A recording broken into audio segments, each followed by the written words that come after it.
Hey guys.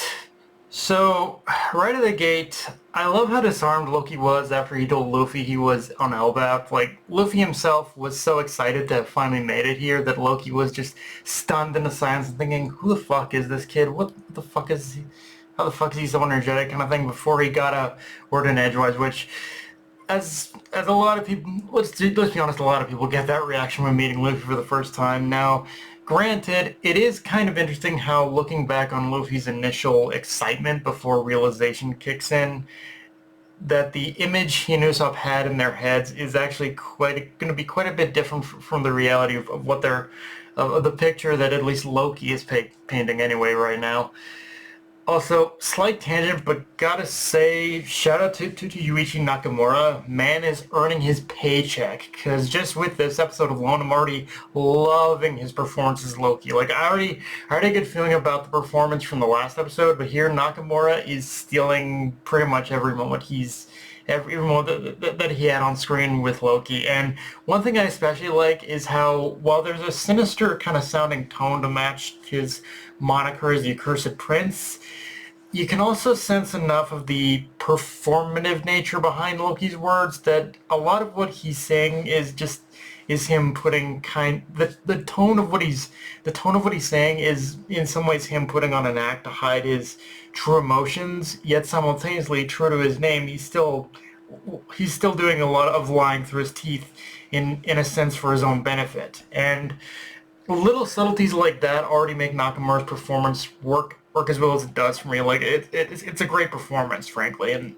Yuichi Nakamura just bangs it out of the park, basically. Um, in saying that, one thing I loved about this episode is how even without Loki's narration, the environment tells so much of the story. Where he's being held prisoner is in fact one giant prison befitting the land of the giants, where if the harsh, stormy weather doesn't kill you, the numerous giant beasts will. This is the one and only way you will ever imprison a giant is in the underworld, and it shows. Like there's giant fucking beasts. There's giant fucking beasts everywhere. The weather is cold as hell. Like, now granted, for someone like me who lives in Canada, that's a nice breeze. But yeah, like it truly is in a way the underworld hell for giants.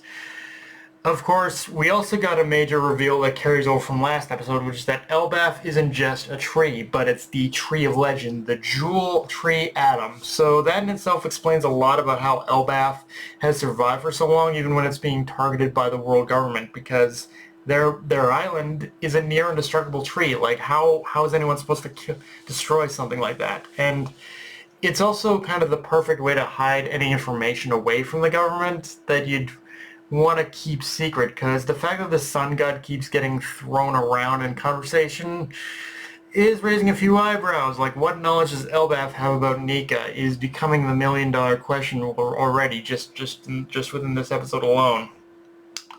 Of course, the reveals just don't stop there either, as the episode plants a seed that apparently Shanks came to Elbaf once upon a time. So, yeah, another piece of info being fed into the ether there, and like already in it, that's honestly one thing I love about this episode and arc as a whole, is that the pacing just never slows down. It's constantly feeding us information, whether it's world building or moving forward with the plot.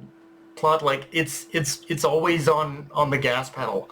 Now, as far as this Shanks reveal, that's a whole can of worms in itself, but for all of Loki's scheming in this episode, that's actually kind of the one thing he's not necessarily wrong about. He might be wrong about the finer details, but he's not wrong about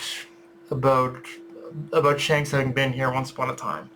Now, if I did have one complaint about the pacing, and it is something more to do with the story itself over it just being an anime problem, is how this arc kind of does drag out the misunderstanding between the new giant warrior pirates and the Straw Hats, and how that's still kind of going on, but it's but simultaneously, I'm thankful it's not going to last much longer either. As supposedly next episode is where all that's going to get resolved. Thankfully, like, yeah, I do like this arc as a whole, but there are little things, little moments and scenes that like just do kind of still annoy me. It's like death by a thousand paper cuts kind of thing, and And yeah, the episode ends in my mind on probably the perfect moment where we see Robin revert to her pre-time skip hairstyle in order to meet Saul again. And I will say this.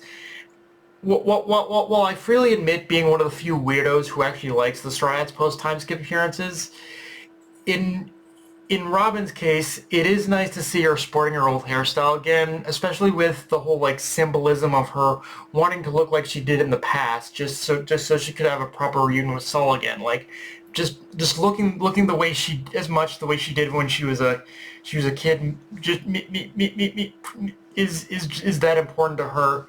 Is that important to her in when she's reunited with him and also to show him how much he has grown from basically from that little kid that Saul met on Alana. Like it does, it's one of those moments that does bring a proud tear to the eye. Like Robin has come such a long way since we first met her as a part of Heroic Works to now, where it's this where Elbaf in a way, even though she hasn't fully achieved her dream yet, this is still like very much a full circle moment for Robin's character in itself. So yeah, it's like I do kind of, again, as a whole, I really do like how how the series is like how the series shows like is showing like Robin's development and character growth in this moment. It's probably again I said the same. I think I said something similar in my in my manga review of this content, but yeah, just seeing her is like it's the best moment for me. Like it is the moment I love the most about I love the most about Robin in this arc kind of thing. But yeah, guys, that's pretty much all I got for this review. If you enjoyed the video, like, comment, subscribe if you want Blue Sky, Analyze Crunchyroll, be sure to notification bell, hit the subscribe button, and just share it around, guys. Dark Knight of Midnight signing off. Later, everyone.